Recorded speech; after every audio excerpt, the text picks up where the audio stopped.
వదినా ఏ శేఖర్ అన్నయ్య ఇంకా రాలేదే. ఏ ఎందుకు? ఆకలేస్తుంది వదినా. అయితే నువ్వు రానే నాకు మంచిది కానీ. వద్దులే వదినా, అన్నయ్యను కూడా రాని. శేఖర్ శేఖర్ వచ్చేసాడు రా. ఏమిటి సంగతి? ఏం లేదు, నీకోసం ఎదురు చూస్తున్నాం. రండి, భోజనం ఆకలేస్తుందిగా. ఆకలి అయితే వారు అమ్మగారు ఇల్లు ఏంటి? ఎప్పుడు పడితే అప్పుడు తినడానికి. నువ్వు వెళ్ళు. రేయ్,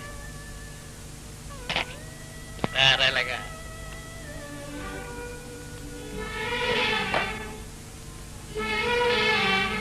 ఇదేమిట్రా? సోడా? సోడా. ఇదేమిటి? రాయ్, ఇన్నాళ్ళు నాకు బుద్ధి చెప్పి నువ్వు తాగుడు మొదలెట్టావు. నేనా? నా కోసం కాదురా, చుట్టాను వచ్చావు కదా, మరే చేయకపోతే అలుగుతావని తెచ్చాడురా. రంజిత్, నేను తాగుడు మానేశాను రా. తాగుడు మానేశావా? ఏమే నిన్నే. ఏమిటండి?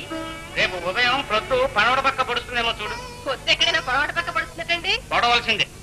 శేఖర్ త్రాగుడు మానేశాడంటే అటు సూర్యుడు ఇటు పడవలసింది. ఏమిటి? శేఖర్ తాగుడు మానేశాడా? నిజం వదినా. ఒట్టు. ఒట్టు. ఇక ప్రాంతి ఎప్పుడు ముట్టుకోను. ఉండండి, ఇవాళ పండగతో సమానం. గారం చేస్తాను. చూడు దీని ముఖం ఎంత చిన్నపోయిందో. ఇదే మీరు మొదలెట్టారా? నేనా? నాకెందుకే, వీడి కోసం తెచ్చాను. వీడు మానేశాను అన్నాడు. అయితే ఇలా ఇవ్వండి. నీకెందుకో? మొన్న పక్కింటి పుల్లమ్మ నీళ్లాడితే డాక్టర్ బ్రాంతి ఇమ్మన్నాడు. ఊరంతా తినా ఒక్క చుక్కైనా